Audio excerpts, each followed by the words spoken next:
जी, नमस्कार दोस्तों, मैं रविंदर सिंह RWR क्लासेस में आपका स्वागत करता हूं। आज हम डिस्कस करेंगे भारतीय संविधान की विकास यात्रा। जो भारतीय संविधान की विकास यात्रा थी 1773 से लेके आगे बढ़ते बढ़ते मैंने 1935 तक डिस्कस कर लिया था। आज 1942 का जो क्रिप्स मिशन भारत आया था उसके बारे में मैं डिस्कस करूँगा। जिन लोगों के PDF नोट्स हमारे चाहिए, हैंड रिटन PDF नोट्स, वो हमारा टेलीग्राम चैनल RWR क्लासेस को सब्सक्राइब कर सकते हैं और वहाँ पर ये हैंड रिटन PDF नोट्स मिल जाएंगे। ये डेली क्लास पाने के लिए इस चैनल को आप सब्सक्राइब कर लीजिए, जिससे आपको हैंड रिटन के साथ साथ ये डेली क्लास भी मिलती रहेंगी। तो क्रिप्स मिशन के बारे में हम डिस्कस करते हैं। क्रिप्स मिशन भारत कब आया? 1942 को क्रिप्स मिशन भारत आया। उसके बारे में एक एक पॉइंट हम डिस्कस करते हैं। ब्रिटिश सरकार द्वारा सर स्टैफर्ड क्रिप्स के नेतृत्व में भारत में भेजा गया। इसका उद्देश्य था द्वितीय विश्व युद्ध के समय भारत का पूर्ण सहयोग करना। घोषणा में क्या था?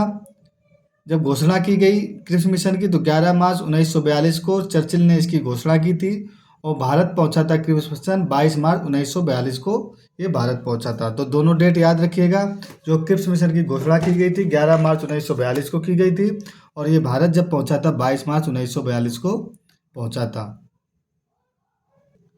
क्रिप्स मिशन की जो प्रमुख विशेषताएं थी वो क्या क्या थी? भारत में स्वशासन की स्थापना करना, युद्ध के समय भारत को डेमोनियन स्टेट का दर्जा देना, युद्ध के बाद संविधान निर्मात्री का गठन करना, जिसमें ब्रिटिश प्रांतों के प्रतिनिधित्व एवं प्रतिनिधि भाग लेंगे। युद्ध के दौरान ब्रिटिश वायर राज्य की एक नई कारणी परिषद का गठन होगा, जिसमें भारतीय जनता के प्रमुख प्रतिनिधित्व शामिल होंगे, लेकिन रक्षा मंत्रालय ब्रिटिश नेतृत्व के हाथ में होगी। तो ये क्रिप्स मिशन की क्या थी? प्रमुख विशेषताएं थी। रिजल्ट क्या निकल कर आया? रिजल्ट के बारे में डिस्कस करेंगे। क्रिप्स मिशन की भारतीय नेताओं के साथ बातचीत असफल हो गई। क्या हुई? भारतीय नेताओं के साथ जो बातचीत हुई वो असफल होगी। उसके बाद क्या हुआ? क्यों असफल हुआ? क्योंकि पूर्ण स्वतंत्रता की जगह डेमोनियन स्टेट संविधान सभा में रियासतों के शासकों द्वारा नामांकित लोगों को मौजूदगी तथा भारत के विभाजन में कड़ी आपत्ति थी। तो भारत के विभाजन में आपत्ति थी। इंडिया के नेता चाहते थे कि हमें पूर्ण स्वराज दिया जाए, पर अंग्रेजों ने क्या किया? उसके जगह पर क्या किया? डेमोनियन स्टेट का दर्जा देने को कहा। किसमें कहा? क्रिप्स मिशन 1942 में। इसलिए क्या हुआ? असफल हो गया। क्रिप्स मिशन असफल होने के बाद 1946 में क्या हुआ? कैबिनेट मिशन भारत आया। कैबिनेट मिशन का उद्देश्य क्या था? ब्रिटिश सरकार ने भारत की समस्या का समाधान करने के लिए कैबिनेट मिशन का गठन किया। इसमें टोटल कितने? 3 सदस्य थे। लॉर्ड पैथिंग लॉरेंस थे, सर स्टेफन क्रिप्स थे जो कि अध्यक्ष थे, एवी अलेक्जेंडर, और ये 3 लोग थे। याद रखिएगा। तो कैबिनेट मिशन में कितने लोग थे? 3 लोग थे। Lord Pethick Lawrence, sir Stafford Cripps, A V Alexander. अध्यक्ष कौन थे? सर स्टेफर्ड क्रिप्स इसके अध्यक्ष थे। मुख्य विशेषताएं क्या थीं? ब्रिटिश भारत एवं देशी रियासतों को मिलाकर एक भारतीय संघ का गठन करना।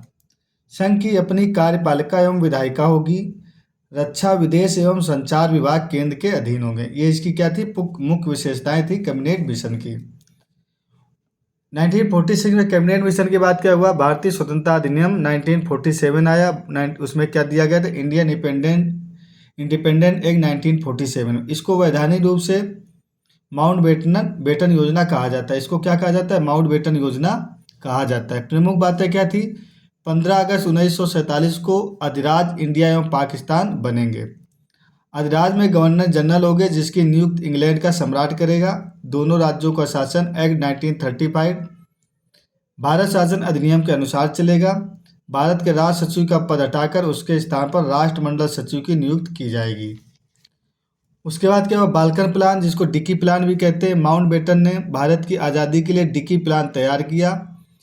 यह योजना जनरल सर हेस्टिंग इस्मा जॉर्जेबल लॉर्ड माउंटबेटन द्वारा तैयार किया गया। इसको इस्मा प्लान भी कहा जाता है। तो इसको क्या कहते हैं? इस्मा प्लान भी कहते हैं। बाल्कन प्लान, डिकी प्लान, इस्मा प्लान तीनों एक ही नाम है।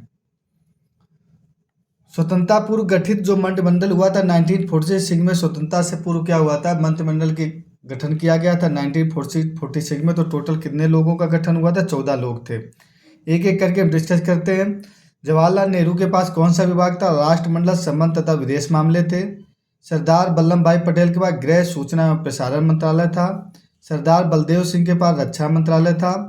जॉन मथाई के पास उद्योग एवं नागरिक आपूर्ति मंत्रालय था। जगजीवन राम श्रम मंत्रालय के अंतर्गत। CH भाभा कार्य एवं खान ऊर्जा मंत्रालय था। डॉक्टर राजेंद्र प्रसाद खाद्य एवं कृषि मंत्री थे। आशा पली थे रेलवे एवं परिवहन मंत्री।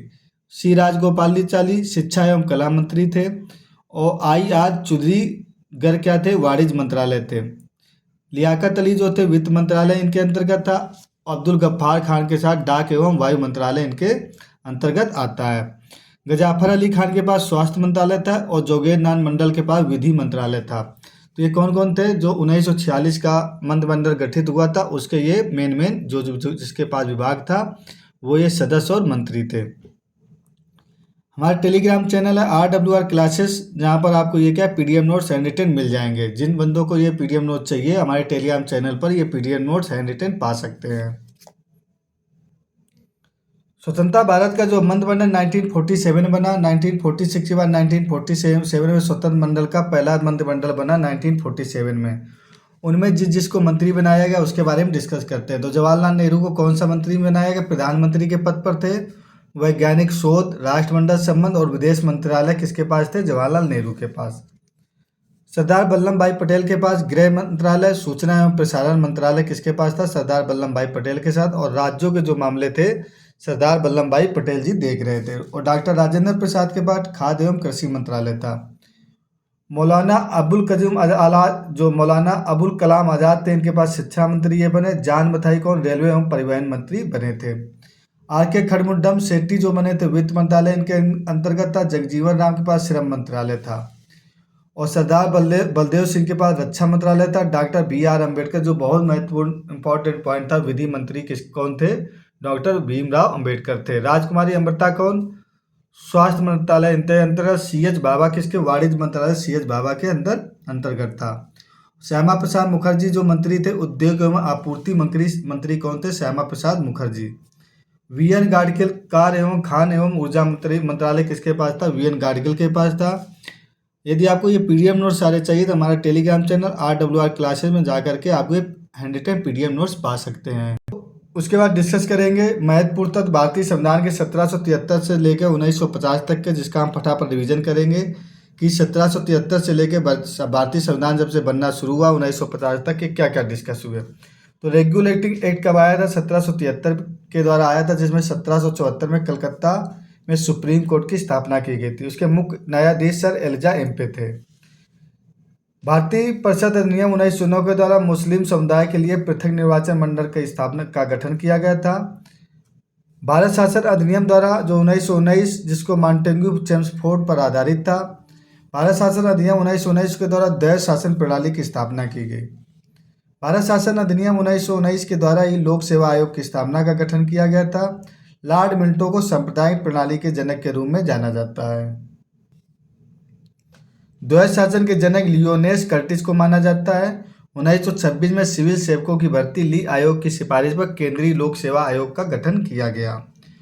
1927 में साइमन कमीशन की रिपोर्ट, 1928 में नेहरू समिति की रिपोर्ट, भारत शासन अधिनियम 1935 की रिपोर्ट तैयार की गई।